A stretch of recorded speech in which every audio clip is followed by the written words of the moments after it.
চিঙা গাৰে ৰাজি ফদিয়াই বুকুখন থেকেচি গ'ল যাওঁ বুলি যায়নে এনেকৈ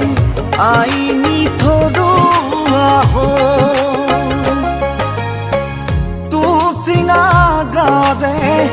ৰাজি ফদিয়াই বুকুখন থেকেচি গ'ল